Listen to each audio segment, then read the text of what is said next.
यमुना की स्वच्छता और पेयजल को लेकर बैठक हुई। दिल्ली के श्रम शक्ति भवन में अहम मीटिंग हुई। केंद्रीय जल शक्ति मंत्री सीआर पाटिल ने बैठक की अध्यक्षता की। सीएम नायब सैनी बैठक में शामिल हुए। केंद्रीय मंत्री मनोहर लाल भी बैठक में मौजूद रहे। यमुना की स्वच्छता और पेयजल को लेकर बैठक हुई।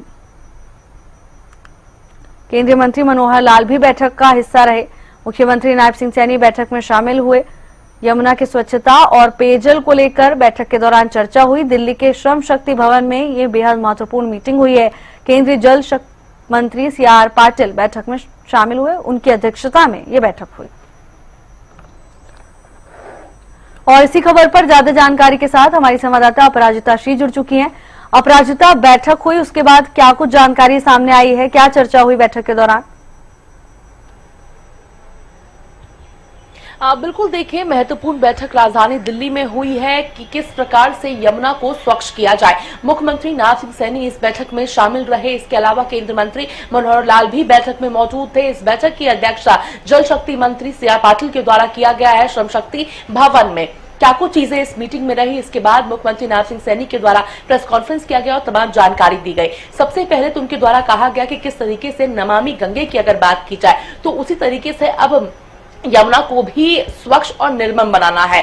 इसी तहत इस मीटिंग में डिस्कशंस किए गए कि किस तरीके से इस यमुना को स्वच्छ करना है। इस मीटिंग में इसके अलावा गंगा मिशन के अधिकारी भी शामिल रहे। इस मीटिंग में डिस्कशंस किए गए कि किस तरीके से यमुना को स्वच्छ करना है और साथ ही जानकारी भी इस मीटिंग में दी गई है कि जैसे ही चुनाव हुआ था, भारतीय जनता पार्टी की सरकार दिल्ली में बनी, जिसके बाद से ही लगातार रेखा गुप्ता की जो सरकार है वो यमुना को स्वच्छ बनाने की ओर लगी हुई है।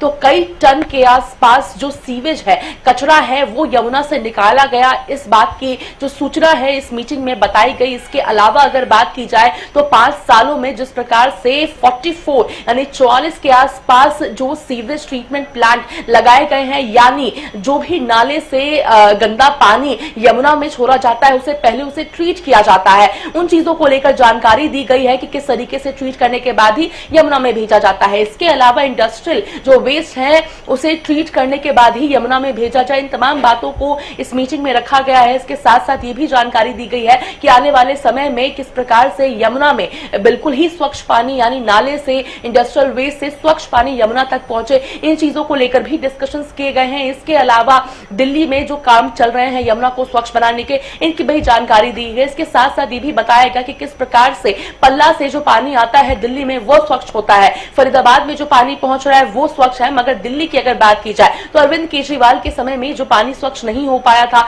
आतिशी की सरकार में पानी स्वच्छ नहीं हो पाया था यमुना की, उसे स्वच्छ बनाने में लगातार कोशिश में जुटी हुई है सरकार, दिल्ली की सरकार। वहीं अगर बात की जाए तो इसे स्वच्छ करने के लिए यानी यमुना को स्वच्छ करने के लिए एक कमेटी का भी गठन किया जाएगा। केंद्र सरकार, हरियाणा सरकार और दिल्ली सरकार के अधिकारी, उच्चतम अधिकारी इस कमेटी में हिस्सा रहेंगे और किस प्रकार से यमुना को स्वच्छ बनाया जाए इन पे कामकाज करते हुए नजर आएंगे, ताकि आने वाले वर्षों में यमुना को स्वच्छ बनाया जा सके। हरियाणा से जो स्वच्छ पानी दिल्ली तक पहुंचे और दिल्ली में जिस प्रकार से यमुना मैली गंदी हो चुकी है इसे साफ किया जाए, क्योंकि बात जब नमामि गंगे की आती है तो गंगा को करीब 80% के आसपास जो प्रदूषण था वो स्वच्छ गंगा का कर दिया गया है। ठीक उसी तरीके से उसी तर्ज पे काम करना है और यमुना को भी स्वच्छ बनाना है। इन तमाम बातों का जिक्र इस मीटिंग में देखने को मिला। बिल्कुल अपराजिता, और दोनों ही मुद्दे कहीं ना कहीं जनहित के लिए बहुत जरूरी है। आपको बहुत बहुत धन्यवाद अपराजिता तमाम जानकारी के लिए।